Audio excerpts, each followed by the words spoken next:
orang bodoh itu bisa lebih kaya dari orang yang pintar. Jadi ini sesuatu yang pernah diceritakan oleh Robert Kiyosaki ya, di dalam bukunya Rich Dad Poor Dad, bahwa orang yang bodoh itu jadi bos, orang yang pintar jadi pekerjanya.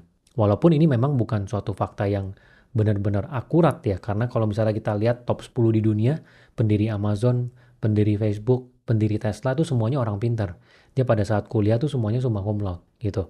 Nah, tapi yang ingin saya tekankan adalah terkadang memang ada situasi di mana orang yang nggak gitu pintar, dia tuh jauh lebih sukses dari orang yang lebih pintar. Yang awalnya nih startnya sama, tapi yang bodoh ini ujungnya bisa kaya. Kenapa? Karena dia punya nyali. Dia mau belajar terus, dia mau eksplorasi, walaupun dia nggak pintar. Misalnya ya, ada peluang untuk memulai suatu bisnis. Nah, yang pintar ini mikirnya kebanyakan. Benar-benar banyak dari planningnya, keuangannya, kalau gagal gimana. Tapi yang bodoh ini, dia langsung terjun aja tanpa mikir dalam. Dia langsung cari orang yang ngerti, karena dia nggak ngerti, dia tanya caranya gimana dia jalanin.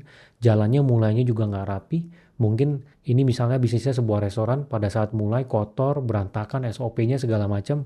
Tapi dari bulan ke bulan dia perbaikin terus. Gitu. Kadang orang yang bodoh itu bisa lebih maju, lebih kaya dari orang yang pintar, karena dia punya nyali. Gitu. Dan dia nggak ada gengsinya. Ingat ya, saya kan selalu tekankan, kalau misalnya kita miskin, semakin kita nggak boleh gengsi. Gengsi itu nggak bikin kaya. Dan banyak orang yang nggak gitu pinter, tapi mereka kaya ya, mereka bisa sukses. Itu karena mereka nggak gengsi. Coba kalian perhatikan di Indonesia, banyak artis-artis yang mereka punya influence yang besar, follower yang banyak.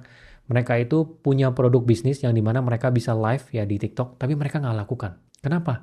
Karena mereka gengsi. Ya mereka nggak mau mereka kelihatan live di TikTok dianggapnya rendah. Ya Raffi Ahmad aja yang followernya begitu banyak, dia pernah melakukan live. Dia nggak gengsi. Gengsi ini satu faktor lagi yang biasanya orang yang kurang pinter yang akhirnya sukses itu dia bisa melawan gengsinya dengan baik. Idealnya menurut saya orang itu bisa sukses kalau dia pinter, dia mau belajar, dia nggak gengsi, dan dia punya nyali. Tapi kan memang ya faktanya memang nggak semua orang pinter. Dan ini yang mau saya sampaikan adalah orang yang nggak gitu pinter ya kadang bisa lebih maju dari orang yang lebih pinter.